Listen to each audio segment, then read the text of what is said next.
Hello everyone, welcome back to my channel vibe with Virajita. చాలా రోజుల తర్వాత బయటకైతే వెళ్తున్నాము. ఈ మధ్యన లాంగ్ వీడియోస్ అస్సలు పెట్టట్లేదు, నాకు అస్సలు కుదరట్లేదు. ఎక్కడికి వెళ్తున్నా? ఎక్కడికి? జూ అనా? జూ. చూసారు కదా, మా వియన్ బయట కంటే చాలు ఫుల్ ఎక్సైట్ అయిపోతాడు. అది ఎక్కడికి అనేది వాడికి అనవసరం అనమాట. జూకి అయితే వెళ్తున్నాము, వాడు కూడా హ్యాపీగా ఫీల్ అవుతాడు యానిమల్స్ని చూసి అని చెప్పి. నేను కూడా వెళ్ళి చాలా రోజులు అయిపోయింది, చాలా డేస్ అయిపోయింది. ఎప్పుడో చిన్నప్పుడు వెళ్ళాను. ఫుల్ క్రాంకీగా ఉన్నాడు, కార్లో అస్సలు ఉండట్లేదు. చూసారు కదా ఎలా ఏడుస్తున్నాడో. నాకు కార్ అస్సలు పడదు, అదే అలవాటు వీడికి వచ్చిందేమో. వీడు కూడా ఫుల్ ఏడుస్తూ ఉన్నాడు, కార్లో అస్సలు ఉండట్లేదు. ఫైనల్ గా జూకి అయితే వచ్చేసాము. లోపలికి ఎంటర్ అవగానే లెఫ్ట్ సైడ్ కార్ పార్కింగ్ ఉంటుంది. మేము ముందే దిగేయాల్సింది, మేము దిగలేదు. లోపల దిగుదాంలే పార్కింగ్ దొరుకుతుంది అనుకుని, బట్ పార్కింగ్ కోసం చాలా లోపలికి అయితే వెళ్ళిపోయాము. అదంతా నడుచుకుని మళ్ళీ రావాల్సి వచ్చిందనమాట. ముందే దిగేస్తే చాలా better. And zoo entry ticket కోసం పెద్ద లైనే ఉంది. ఆ లైన్ లో ఉంటే టైం అయిపోతుందని చెప్పి అక్కడికి వెళ్ళాక ఆన్లైన్ లోనే అన్ని బుక్ చేసేసుకున్నాము. ఇవైతే ప్రైస్ డీటెయిల్స్, ఏ రోజు ఉంటుంది ఏ రోజు ఉండదు, టైమింగ్స్, అలాగే కొన్ని ఇన్స్ట్రక్షన్స్ అయితే ఉన్నాయి. యానిమల్స్ కి ఫుడ్ ఫీడ్ చేయకూడదు అలాంటివి కొన్ని అయితే ముందే ఎంట్రీలోనే పెట్టారు. లోపలికి కార్స్, బైక్స్, మన వెహికల్స్ అయితే ఏమీ ఎలో చేయట్లేదు, వాళ్ళే ప్రొవైడ్ చేశారనమాట. బ్యాటరీ కార్స్ అలాగే టాయ్ ట్రైన్స్ లాంటివి ఉన్నాయి. హ్యాండిక్యాప్డ్ వాళ్ళకి బాగా యూజ్ అవుతుంది. ఇదైతే మ్యాప్. జూ మొత్తం ఇంచుమించుకు ఒక 300 ఏకర్స్ ఉండొచ్చేమో. మ్యాప్ చూసే వాళ్ళకి బాగా అర్థమవుతుంది ఎటు వెళ్తే ఏమొస్తుందని. నాకైతే మ్యాప్ ఏమీ అర్థం కాలేదు. అండ్ నాకు పర్సనల్గా ఏమనిపించిందంటే, బ్యాటరీ కార్స్లో వెళ్తే మెయిన్ పార్ట్స్ కవర్ చేస్తారు కానీ మొత్తం అన్నీ తిరగడానికి ఉండదన్నమాట. మనం నడిచి వెళ్తే అన్నీ తిరగచ్చు, కానీ పిల్లలతో చాలా కష్టమైపోద్ది. నాకు అది లాస్ట్లో అర్థమైంది. చాలా అలసిపోయామన్నమాట. వాడిని ఎత్తుకుని తిరగాలంటేని, వాడు నడిస్తే వాడికి కూడా కాలు నొప్పి వస్తాయి కదా. సో మొత్తం వాడిని ఎత్తుకునే తిరిగాము. అంతా నడిచే ఓపిక లేదనుకునే వాళ్ళు బ్యాటరీ కార్ లేదా టాయ్ ట్రైన్లో వెళ్తే సరిపోతుంది. మాకు ఆ రోజు టాయ్ ట్రైన్ అవైలబుల్గా లేదు, తిరగట్లేదు అనుకుంటా. అందుకే మేమైతే నడిచే వెళ్ళాము మొత్తం. ఇక్కడైతే ఒక ఫ్యామిలీ పిక్చర్ తీసుకోవడానికి మంచిగా ఒక పిక్చర్ తీసుకుందామని చాలా ట్రై చేసాం. కాకపోతే ఒక్కళ్ళు పిక్చర్ తీసుకుంటే చాలా అందరూ లైన్లో వస్తూనే ఉంటారు కదా. సో అలా వస్తానే ఉన్నారనమాట. మేము ఆఫ్టర్నూన్ టైంలో వెళ్ళాము, సండే వెళ్ళాము. 12:30 ఆ టైంకి వెళ్ళినట్టున్నాము. చాలా క్రౌడ్ అయితే ఉన్నారు సండే వెళ్ళినందుకు. ఇంకా ఆ రోజు అయితే క్లౌడీగా ఉంది కాబట్టి సరిపోయింది, లేదంటే ఎండలో అస్సలు నడవలేము. అంబ్రెల్లా లాంటివి తీసుకెళ్తే బెటర్ చిన్నపిల్లలతో ఉన్న వాళ్ళు.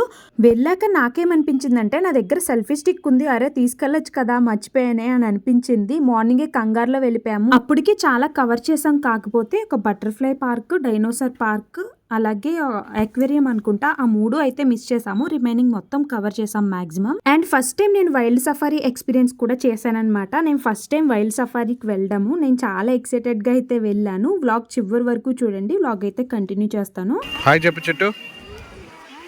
హాయ్. యాక్చువల్గా న్యాచురల్గా పెడితే చాలా బాగుండేది, అక్కడ ఉన్న ఫీలింగ్ వస్తుంది మీకు చూసే వాళ్ళకి. బట్ చాలా నాయిస్ అయితే వస్తుంది ఎక్కువ క్రౌడ్ ఉన్నందువల్ల. అందుకనే నేను ఇలా వాయిస్ ఓవర్ అయితే ఇస్తున్నాను. ఫస్టే బర్డ్స్ దగ్గరికి అయితే వచ్చాము చూడడానికి.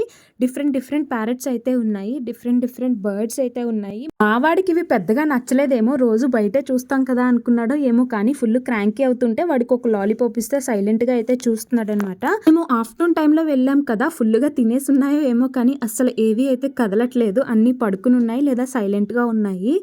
నేను ఫస్ట్ టైం ఈ జూకి వచ్చినప్పుడు స్టార్టింగ్లోనే ఒక ఫేమస్ టార్టాయిస్ ఉండేది, ఒక 8 years ఎంతదో అనుకుంటా, చాలా పెద్దది ఉండేది.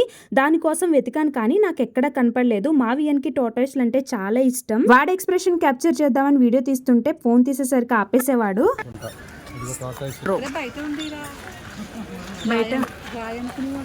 అదే డిస్కషన్ జరుగుతుంది టార్టాయిస్ కోసం. టార్టాయిస్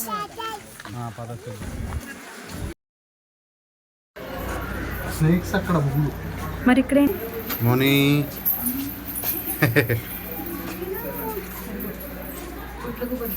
అండ్ ఇక్కడైతే టికెట్ తీసుకున్నా కూడా కొన్ని వాటికైతే సెపరేట్గా టికెట్ మళ్ళీ తీసుకోవాల్సి వచ్చింది. మళ్ళీ లైన్లో ఎందుకని చెప్పి ఆన్లైన్లో అయితే తీసుకున్నాము. నిశాచర్ జంతువులు అని చెప్పి చూసారు కదా, ఇవి ఓన్లీ నైట్ తిరిగే కొన్ని యానిమల్స్ని అయితే ఇలా గృహలాగా చీకట్లో పెట్టారనమాట. నాకైతే వెళ్ళగానే ఫ్రేమ్స్ కనబడితే అరే ఫ్రేమ్స్ కోసం ఆ టికెట్స్ తీసుకుని ఇంత దూరం వచ్చింది అని అనుకున్నా. బట్ లోపలైతే యానిమల్స్ ఉన్నాయి, బ్యాట్స్, కొన్ని టైప్ ఆఫ్ క్యాట్స్ అలాంటివి అయితే కొన్ని ఉన్నాయి. బట్ చాలా చీకటిగా ఉంది, స్మెల్ మాత్రం చాలా ఘోరంగా ఉందన్నమాట. అస్సలు బాలేదు, చాలా బ్యాడ్ స్మెల్ అయితే వస్తుంది. నాకు సరిగా యానిమల్స్ కూడా ఏం కనపడలేదు, కొన్ని కనపడ్డాయి ఇలాంటివి. కాకపోతే నాకు పెద్ద థ్రిల్లింగ్ గా ఏం అనిపించలేదు. మా వాడైతే ఫుల్ క్రాంకీ అవుతున్నాడని ఇంకా బయటకు వచ్చేసాం. చాలా ఫాస్ట్గా బయటకు వచ్చేసాం. ఎందుకు తీసుకున్నాను రా బాబు దీనికి టికెట్ అనిపించింది. నాకైతే అస్సలు నచ్చలేదు, మా వియ్యనికి కూడా అస్సలు నచ్చలేదు. ఏం కనబడట్లేదు. మానిటర్ లేసాడు ఇది. ఇదిగో ఇక్కడ ఉన్నాయి చూడవే. అండ్ తర్వాత అయితే రెప్టైల్స్ జోన్కి వచ్చామన్నమాట. స్నేక్స్ లాంటివి అయితే చాలా టైప్స్ ఉన్నాయి. నాకైతే పర్సనల్గా స్నేక్స్ అంటే చాలా భయం. చాలా దూరంగానే ఉన్నాయి, గ్లాసెస్ అడ్డున్నాయి కాబట్టి ఏం ప్రాబ్లం లేదు. అయినా కూడా నాకు స్నేక్స్ని చూస్తే ఏదోలా అనిపిస్తుంది. అందుకే నాకు స్నేక్స్ కూడా పెద్దగా చూపించలేదు. అండ్ దేనికి దానికి ముందు ఒక బోర్డులా పెట్టి దాని గురించి ఒక ఇన్ఫర్మేషన్ మొత్తం రాశారు. అది ఎక్కడి నుంచి వచ్చింది, దేనికి చెందింది అని చెప్పి. అక్కడ ఒక బార్ కోడ్ ఉంది కదా, దాన్ని స్కాన్ చేస్తే దాని డీటెయిల్స్ కూడా కంప్లీట్గా వస్తాయన్నమాట. బట్ మనకు అంత టైం ఎక్కడిది, వాటిని చూడడానికే సరిపోతుంది. చూసిన అన్ని స్నేక్స్ లో యాక్టివ్గా ఉన్నవి ఇవే అనమాట. చూసారు కదా ఎలా లేస్తుందో. వీటికి తినడానికి చిన్న చిన్న ర్యాట్స్ అయితే వేశారు. కనపడలేదా రే టాటాయిస్ రా.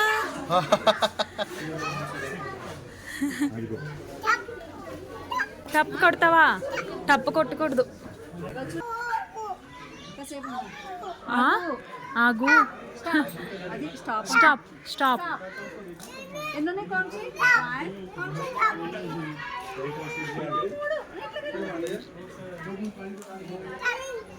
ఆవియన్కి అయితే అది నిద్రపోయే టైము. చాలా డల్గా అయిపోయాడు. టాటాయిస్ని చూడగానే చూసారా ఎంత యాక్టివ్గా అయిపోయాడో. వాడికి అంత ఇష్టం అవంటే. అండ్ ఫస్ట్ టైం నేను ఇంత పెద్ద పెద్ద ఫ్రాక్స్ చూడను. నేనైతే ఇలాంటివి ఎప్పుడు చూడలేదు. నేనైతే కొంచెం డిసప్పాయింట్ అయ్యాను. ఎక్కువ పెద్ద యాక్టివ్గా ఏమీ తిరగట్లేదు, ఇది ఒక్కటే తిరుగుతుంది ఇలాగ యాక్టివ్గా. ఇందాక చెప్పాను కదా, ఆ యానిమల్ గురించి తెలుసుకోవడానికి బోర్డ్స్ అనేవి ప్రతి యానిమల్ దగ్గర ఉంటాయి. వాటిని స్కాన్ చేస్తే కూడా వాటి గురించి అయితే తెలుసుకోవచ్చు.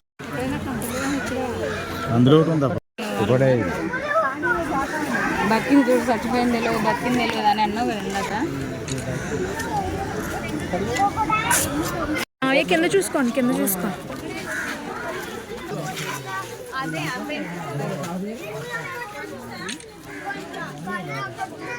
నెక్స్ట్ అయితే క్రొకడైల్ జోన్కి వచ్చామన్నమాట. కొన్ని సౌండ్స్ అనేవి న్యాచురల్గానే పెట్టాను. ఆ బర్డ్స్ అవి అరుస్తూ ఉంటే అక్కడున్న ఫీలింగ్ వస్తుంది కదా, అందుకనే న్యాచురల్గా అయితే పెట్టాను. ఇవైతే క్రొకడైల్స్ అస్సలు కదలట్లేదు. వాటికి సమ్మర్ అంటే ఇష్టం అనుకుంటా. అలా దూరంగా అయితే ఉన్నాయి. నేను ఇలా జూమ్ చేసి అయితే కొన్ని తీసాను. ఎలా చూస్తున్నాయి అవి, బాగున్నాయా? అవైతే సీల్ అనుకుంటా. స్టార్టింగ్లోనే ఉన్నాయి, బట్ మాకు స్టార్టింగ్లో కనపడలేదు. మళ్ళీ రివర్స్ తిరిగి మేము సఫారీ కోసం అని వచ్చేటప్పుడు దారిలో ఉన్నవన్నీ చూసుకుంటూ వెళ్తున్నాము. ఇదైతే వైట్ టైగరు. ఇది కూడా భలే యాక్టివ్గా తిరుగుతుంది. కాకపోతే ఆ మెస్ ఉండడం వల్ల క్లియర్గా కనపడట్లేదు. చాలా దూరంగా అయితే ఉంది. అవి దూకొచ్చేసే ఛాన్సెస్ ఉంటాయి కదా, అందుకే మధ్యలో వాటర్ పెట్టేశారు. అలాగా చాలా దూరంగా ఉన్నాయి. అండ్ సఫారీకి టికెట్స్ కూడా మేము స్టార్టింగ్లోనే తీసేసుకున్నాము. లైన్ ఉంటుందన్నమాట, చాలా పెద్ద లైన్ ఉంది. ఎంత టైం పడుతుందని అనుకున్నాం, కాకపోతే 15 to 20 minutesలో అంతా క్లియర్ అయిపోయారు. మేము ఆఫ్టర్నూన్ వెళ్ళడం వల్ల టైం పెద్దగా సరిపోలేదు. అందుకే ఫస్ట్ సఫారీ క్లోజ్ చేసేస్తారని దీనికైతే వచ్చేసాము. ఇంకా మిగిలిన తర్వాత కవర్ చేద్దాంలే అని. జూ క్లోజ్ చేసే టైం 4:30కి అనుకుంటా. నా సజెషన్ ఏంటంటే ఎప్పుడైనా జూ లాంటివి చూద్దాం అనుకున్నప్పుడు మార్నింగే వెళ్తే చాలా బెటర్. ఎందుకంటే ఆఫ్టర్నూన్ వెళ్ళాం కదా, టైం పెద్దగా సరిపోలేదు. అప్పటికి చాలా వరకు కవర్ చేసాము. 2 to 3 జోన్స్ వదిలేసాం అంతే. అండ్ ఇంకొకటి ఏంటంటే సఫారీ బుకింగ్స్లో కూడా non AC and AC buses అయితే ఉన్నాయి. మేమైతే ఏసీ బుక్ చేసుకున్నాము. నాన్ ఏసీకి అయితే గ్రిల్స్ ఉంటాయి, ఏసీ బస్సెస్కి అయితే ఓన్లీ గ్లాసెస్ ఉంటాయి. గ్లాసెస్లోంచి బాగా కనబడుతుంది. అలాగే నడిచున్నాం కదా, ఎక్కువ స్వెట్ పట్టేస్తుందని ఏసీది అయితే బుక్ చేసుకున్నాము. అదేంటో జూకొచ్చి కొంగని చూసిన కొత్తగానే ఉంటుంది నాకు. నాకు ఈ సఫారీలో నచ్చింది ఏంటంటే ఒక వెహికల్ లోపలికి ఎంటర్ అవగానే వెనక డోర్ క్లోజ్ అయ్యే కానీ ముందు డోర్ ఓపెన్ అవుతుంది. త్రిబుల్-ఆర్లో చూపిస్తారు కదా, ఆ సెటప్ అయితే ఉంది. నాకు భలే కామెడీగా అనిపించింది.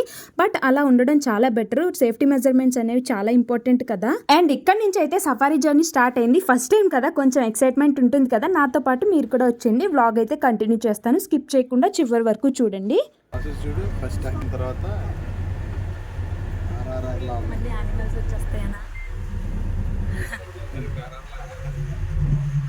యానిమల్స్ కనపడతాయని మేము గ్యారంటీ ఇవ్వలేమన్నట్టు ఒక షీట్లో ముందే రాసి బస్కి స్టిక్ చేశారనమాట. అవి మేబీ కనపడచ్చు, కనపడకపోవచ్చు. అండ్ మేము స్టార్టింగే ఎక్కాము, కాకపోతే మేము రైట్ సైడ్ కూర్చున్నాము. లెఫ్ట్ సైడే మ్యాక్సిమం లయన్, టైగర్ లాంటివి వచ్చాయి. అండ్ ఫస్ట్ టైం నేను లయన్ని చాలా దగ్గరగా అయితే చూసాను. ఇందులో కొన్ని వీటికి కూడా సఫారీలో కూడా కొన్ని ఓపెన్గా ఉన్నాయి, కొన్ని ఇలా బోన్స్లో పెట్టేశారు. అండ్ మ్యాక్సిమం ఏజ్ అయిపోయిన లయన్, టైగర్స్ లాంటివి బయట ఓపెన్గా పెట్టారు. మిగిలినవి కొంచెం యంగ్గా ఉన్నవి లోపల ఇలా బోన్స్లో పెట్టారు, లేదంటే అటాక్ చేసే ఛాన్సెస్ ఉంటాయి కదా. ఫస్ట్ అయితే లైన్ జోన్ వచ్చింది. ఈ లైన్ని చూసారు కదా ఎంత పెద్దది ఉందో, చాలా పెద్దగా అయితే ఉంది. భలే ఉంది, నాకు భలే అనిపించింది ఫస్ట్ టైం చూసినప్పుడు. కాకపోతే చెప్పాను కదా ఇవి కొంచెం ఏజ్డ్ అని చెప్పి పడుకునే ఉన్నాయన్నమాట. అస్సలు లేవలేదు. నేనైతే బస్సుకి ఎదురొస్తాయేమో అని చెప్పి చాలా ఎక్స్పెక్ట్ చేశాను. చాలా ఎక్స్పెక్టేషన్స్తో వెళ్ళాను. అంత పెద్దగా ఏం లేదు కానీ డీసెంట్గా అయితే ఉంది. ఒక ఫారెస్ట్లోకి వెళ్ళిన ఫీల్ అయితే వచ్చింది. చెప్పాను కదా కొంగని చూసినా కొత్తగానే ఉంటుందని. ఇక్కడ కొంగలు కనబడితే మా వియన్కి చూపిస్తున్నాను అవి. నాకు ఆ రూట్ చూస్తే కొంచెం భయమేసింది. చాలా సన్నగా ఉంది. బస్సు అసలు పోతుందా అని అనిపించింది. బట్ చాలా జాగ్రత్తగా అయితే తీసుకెళ్లారు. అఫ్కోర్స్ ఎక్స్పీరియన్స్ ఉన్న వాళ్ళే ఉంటారు కదా. ఇది కూడా వీడియోలో చూపిస్తాను. వీడియోని చివరి వరకు చూడండి.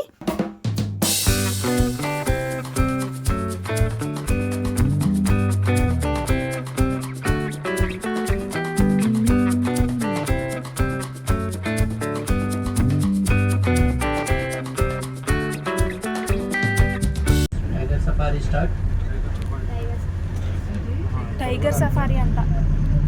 చుట్టూ టైగర్ ఉంటుందంట.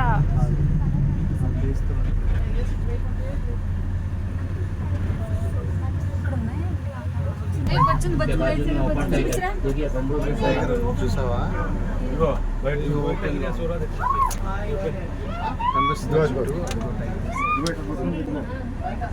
ఏం చేస్తున్నది అమ్మా వచ్చిందా వచ్చిందా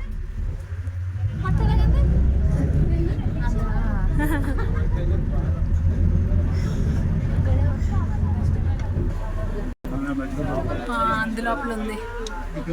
అడిగి ఏం కనపడదు చైతు. ఈ లోపలికి వచ్చింది.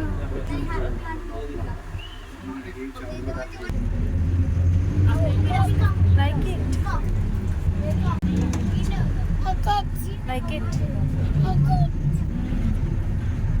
అండ్ చూసారు కదా బస్సు అలా వెళ్ళిపోతూ ఉంటే యానిమల్స్ కనపడవేమో అని అనుకున్నా. బట్ బస్సులో వాళ్ళు అనౌన్స్ చేస్తున్నారు డ్రైవరు. ఇక్కడ చెప్పాను కదా యానిమల్స్ కనపడతాయి కనపడవని గ్యారంటీ ఇవ్వలేమని. అదైతే రాసుంది. కనపడిందా? బల్లు ఎలుగుబంటి చిట్టు ఎలుగుబంటి. దా దా దా కమ్.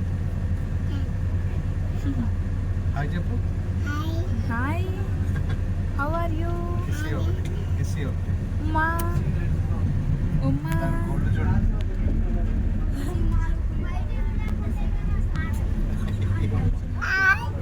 బాయ్. చూసాను వెళ్ళకండి. చాలా ఇంకా అలా చేయకూడదు. ఇంకొకటిరా ఇంకొకటి కనపడిందా? బ్లాక్ది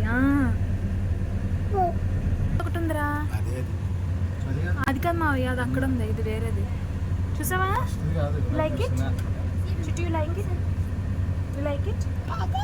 ఎస్ ఎస్ లైక్ ఇట్. ఏం చేస్తుందిరా అది? ఆమె తింటుందా? ఆవాడు ఎప్పుడైనా కార్టూన్స్ చూస్తున్నాడంటే ఎక్కువ అది మొగ్లీనే చూస్తాడు. దానిలో యానిమల్స్ ఎలా చేస్తున్నాయో అలా చేసి చూపిస్తున్నాడు. అండ్ సఫారీలో అయితే lion zone, tiger zone, bear zone ఇంకా కొన్ని యానిమల్స్ అయితే ఉన్నాయి. అలా జోన్కి సెపరేట్గా గేట్స్ ఉన్నాయి. అదే ఇక్కడ చూపిస్తున్నాను.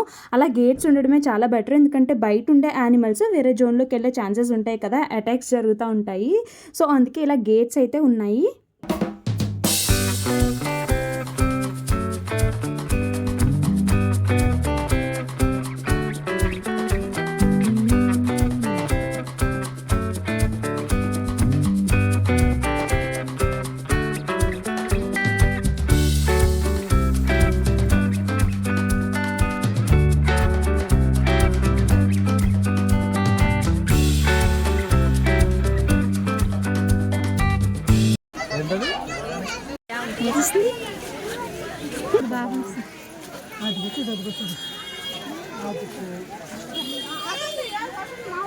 చూడు అది ఎలా తిప్పుతుందో చూడు. నక్క దబాకి చైతు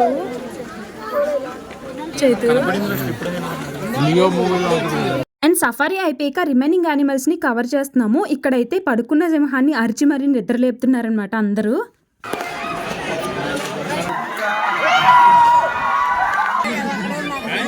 చెప్పాను కదా పడుకున్న సింహాన్ని అరిచి మరి నిద్రలేపుతున్నారని. ఫైనల్గా అందరూ అరిచితే లాస్ట్కి లైన్ అయితే లేచిందనమాట. చాలా పెద్దగా ఉంది చూడండి.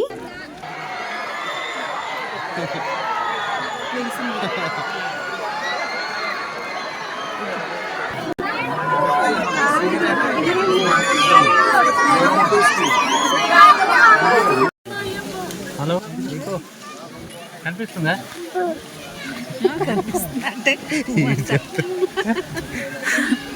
ఇక్కడైతే కామెడీగా పక్కైన ఒక అతను వీడియో కాల్ చేసి కనబడుతుందంటే మావాడు రెస్పాండ్ అవుతున్నాడు అని. ఇదైతే రైనోసర్ అండ్ హిప్పోపటమస్ అనమాట. ఇవైతే అచ్చు బాహుబలిలో అది ఉంటుంది కదా, బొమ్మలానే ఉంది, చాలా బాగుంది, పెద్దగా ఉంది, మొహాలు మాడిపోయింది. ఇంకా అన్ని తిరిగి ఎండ్కైతే వచ్చేసాము. కొన్ని జోన్స్ మిస్ అయ్యాము, అప్పటికే చాలా అలసిపోయి ఉన్నాము. అందులోనూ చిన్న చిన్నగా వర్షం అయితే స్టార్ట్ అవుతుంది. అందుకని చెప్పి ఇంకా బయలుదేరే దారిలో చిన్న చిన్నగా చూసుకుని వెళ్తున్నాము. ఇంక ఇదైతే చాలా బొమ్మలానే ఉంది, అసలు వెనక తోక కదపకపోతే బొమ్మే అనుకుంటారు. జిరాఫియా మంది అయిపోయింది, డల్గా అయిపోయింది. అండ్ దీనిలో క్యాంటీన్స్ కూడా ఉన్నాయి. అండ్ ఎక్కడ పడితే అక్కడ ఉండవు, కొంచెం దూరంగా వెళ్ళాల్సి ఉంటుంది కదా, మళ్ళీ ఏం వెళ్తాం, ఫుడ్ పట్టుకెళ్తే చాలా బెటర్. నేనైతే మాకేం ఫుడ్ తీసుకెళ్ళలేదు, మా వియన్ ఒక్కడికే తీసుకెళ్ళామన్నమాట. అది కూడా సరిగ్గా ఏం తినలేదు వాడు.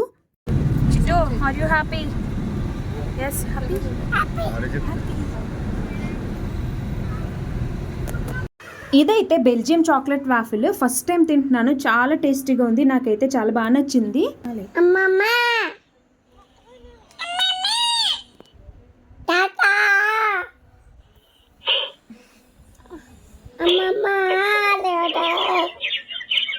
అండ్ వచ్చే దారిలో మా చిట్టు అయితే పడుకున్నాడు. పడుకుని లేచాక వాడు టాకింగ్ టామ్తో ఇలా కాసేపు ఆడుకుంటున్నాడు. మెమరీలో మాకు ఉంటాయని కొన్ని బిట్స్ అయితే ఇలా తీసాను. మాట్లాడాలి ఏంటది,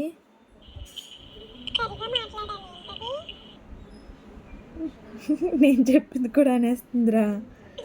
చూసారు కదా, వ్లాగ్ అయితే ఇక్కడితో ఎండ్ చేస్తున్నాను. ఎంతో కొంతమందికి వీడియో హెల్ప్ అవుతుంది, అలాగే నచ్చిందని కూడా అనుకుంటున్నాను. Please do like, share and subscribe. Thank you for watching. See in the next vlog.